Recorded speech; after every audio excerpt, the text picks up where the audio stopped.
J'ai pris une décision radicale sur mon portefeuille. J'ai fait aujourd'hui des mouvements à hauteur de 60 000 euros. Donc je vais vous raconter ce que j'ai fait dans cette vidéo et je vais vous expliquer aussi la logique qu'il y a derrière parce que il y a des recherches que je suis en train de faire actuellement qui me semblent intéressantes et au bout d'un moment je vous en parlerai aussi sur cette chaîne.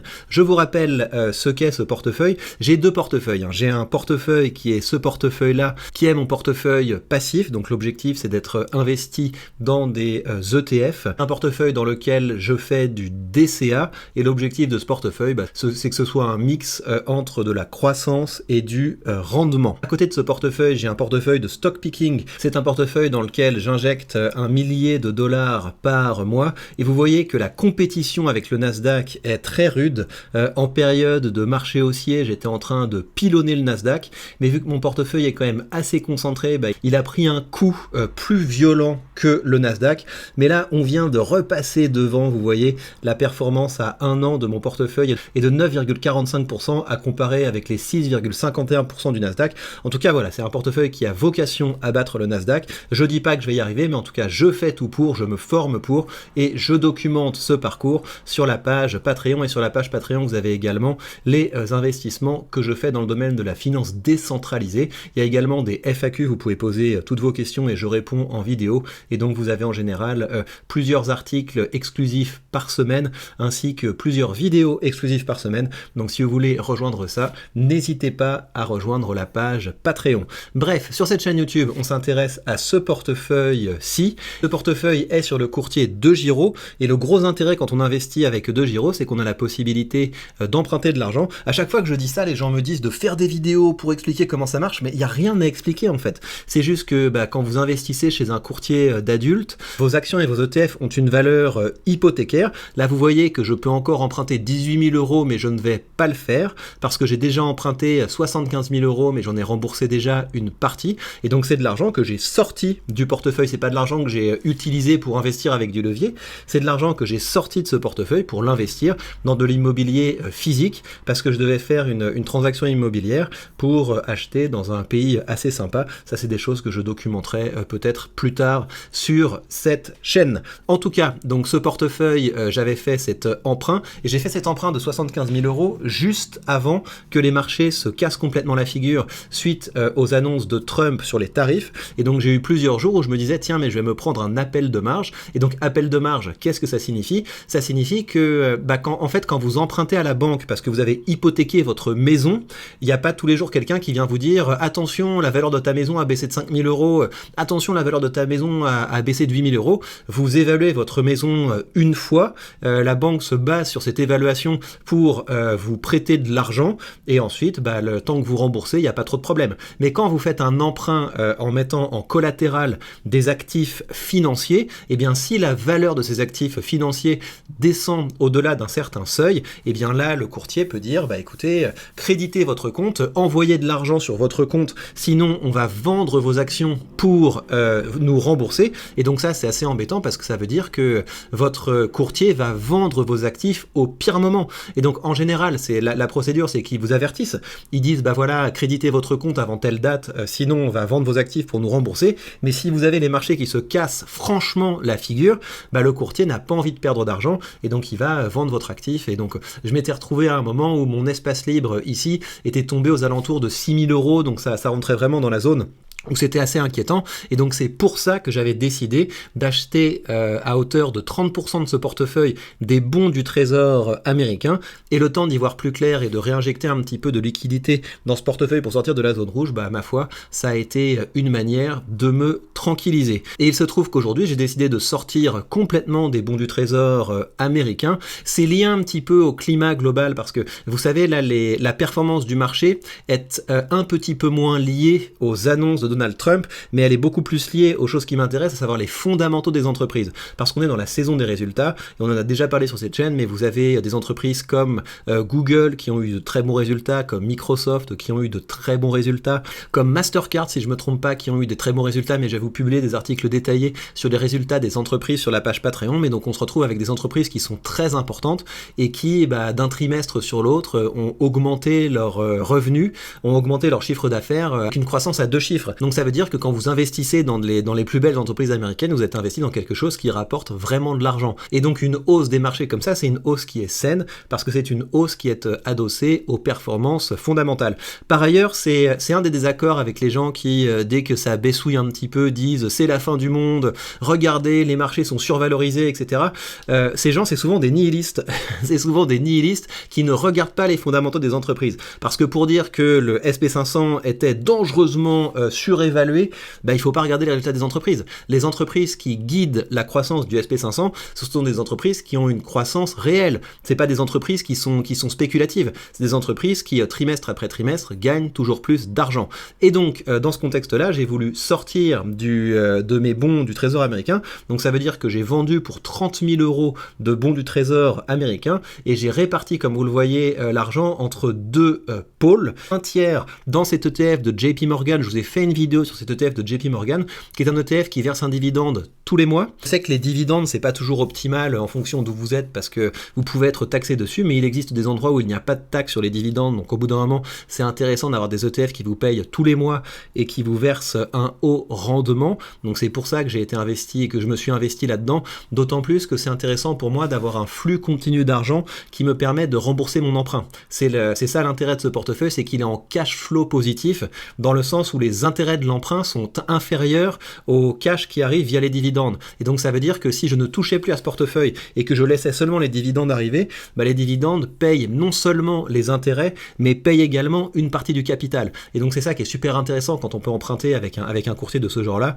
c'est que votre emprunt est finalement remboursé en mode automatique sans que ça ne pèse sur votre revenu et sur votre niveau de vie. Donc j'ai mis un tiers dans cet ETF qui verse tous les mois un haut dividende et j'ai mis les 2 tiers dans cet ETF du monde entier parce que ça permet d'être exposé au SP500, mais ça permet d'être exposé au-delà du SP500. Et dans un instant, je vais vous montrer la répartition actuelle de ce portefeuille, l'analyse qu'on peut faire de ce portefeuille. Mais en tout cas, pourquoi est-ce que j'ai décidé de larguer les bons du Trésor américain? Parce que les bons du Trésor américain, ils sont là effectivement pour vous rassurer, pour vous dire, il y a une partie de ton portefeuille qui ne va pas s'effondrer demain, mais les bons du Trésor américain, c'est un produit qui est fait pour que vous soyez perdant sur le long terme. Il y a une certitude que vous soyez perdant sur le long terme. C'est quelque chose dont j'avais conscience, mais c'est quelque chose qui me frappe encore plus parce que je consomme en ce moment beaucoup de contenu sur Bitcoin, parce que Bitcoin, ça m'a toujours intéressé, le côté liberté, le côté un petit peu anti-système m'a intéressé, et donc quand on s'intéresse à Bitcoin, on s'intéresse à ce que c'est qu'une monnaie inflationniste, à ce que c'est qu'une monnaie adossée à de la dette, et donc c'est pour ça que vous êtes perdant quand vous êtes investi dans des bons, c'est que le rendement qu'on vous donne, c'est vraiment un rendement pour vous tenir captif. Vous voyez, ce qui est intéressant avec Bitcoin, c'est que Bitcoin vous dit pas vas-y achète-moi et je vais te donner un rendement.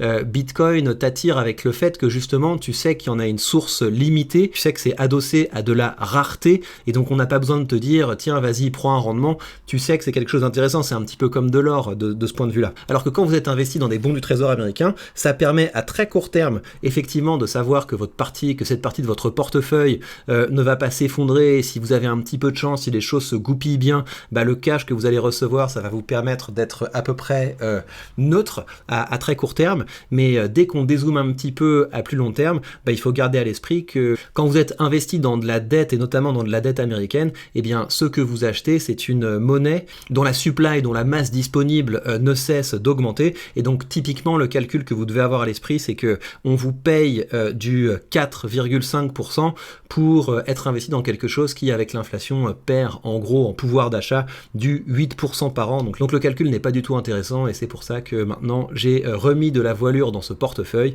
et je vais vous montrer comment il est configuré. Donc c'est un portefeuille qui a une partie de croissance et une partie de rendement. Donc la partie de rendement, ce sont les ETF à dividendes. Je suis à 40% exposé en rendement, et encore une fois c'est important pour moi d'avoir ce rendement pour pouvoir rembourser l'emprunt. J'ajoute une petite chose, c'est que ce qui est marrant dans ce move, c'est que même si je suis sorti complètement des bons du trésor américain. Le fait que je sois passé de quelque chose qui avait un rendement de 4% à quelque chose qui a un rendement plus proche de 8%, c'est que j'ai amélioré le cash disponible dans ce portefeuille, mais j'ai pu mettre 2/3 de l'argent dans quelque chose qui était orienté croissance. Ça qui est intéressant, c'est que je gagne à la fois au plan du cash flow que génère le portefeuille, mais je gagne également en potentiel haussier, parce que j'ai mis 2/3 de l'argent qui était dans les bons du trésor américain dans cet ETF du monde entier. Donc je pense que c'est un move qui était, enfin voilà, que je savais que j'allais le faire à un moment, mais je suis assez content d'avoir eu cette opportunité de le faire plus rapidement. Pour ce qui est donc de la partie rendement du portefeuille, des fois j'hésite en fait à me dire tiens, mais en fait je pourrais, pour que ce soit plus élégant, virer complètement cet ETF à haut dividende et cet autre ETF à haut dividende, mais en fait je réalise que quand les marchés se sont cassés la figure, et ben c'est les seuls trucs qui ont un peu tenu la barque. Ces ETF à haut dividende sont restés positifs parce que ça distribue tellement de rendement que même si le cours s'effondre, c'est compensé par la distribution. Donc voilà, je vais pas vendre quelque chose qui fonctionne bien, donc je vais garder ces ETF à dividende, même si ça fait un portefeuille qui est un petit peu baroque, mais quand même on commence à y voir plus clair. Pour ce qui est de la répartition géographique de ce portefeuille, c'est là je pense où je vais travailler au fur et à mesure, c'est qu'on le voit, hein, si je prends en compte le SP500 plus la partie américaine de mon ETF du monde entier, je suis exposé aujourd'hui à 52% aux États-Unis, donc c'est pas absolument délirant, mais on a quand même ce tropisme américain, ce qui peut se défendre, hein, parce que les États-Unis c'est quand même le marché le plus dynamique, et je le vois quand je fais du stock picking, c'est quand même les actions qui rapportent le plus. Monde diversifié, ça veut dire, voilà, on a l'Australie, on a le Japon, on a l'Angleterre, enfin ce genre de choses.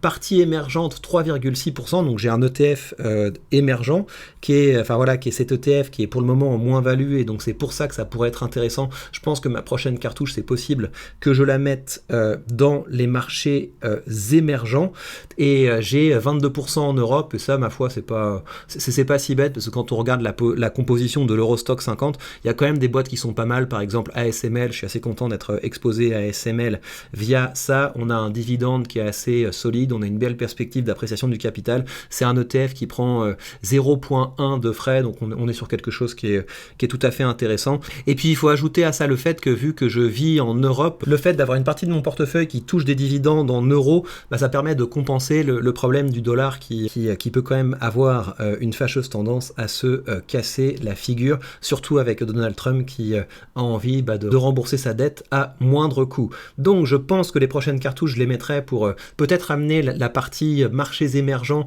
à hauteur de 10% du portefeuille, et avec ça je serai assez content d'avoir peut-être entre 45 et 50% du portefeuille exposé aux États-Unis, une poche marchés émergents un peu plus importante. Je pense que Europe à ce stade-là c'est bien, et en tout cas c'est à ça que ressemble mon portefeuille. Donc je vous tiendrai au courant des prochaines cartouches que je mettrai dans ce portefeuille comme d'habitude, et je vous rappelle que vous avez sous cette vidéo tout ce dont vous avez besoin pour commencer à investir avec un bon courtier tel que DeGiro, et par ailleurs vous savez que vous avez accès à la page Patreon si vous voulez poser toutes vos questions sur la finance, et si vous voulez recevoir du contenu d'éducation financière. Et bien voilà, chers amis, prenez bien soin de vous et à très vite.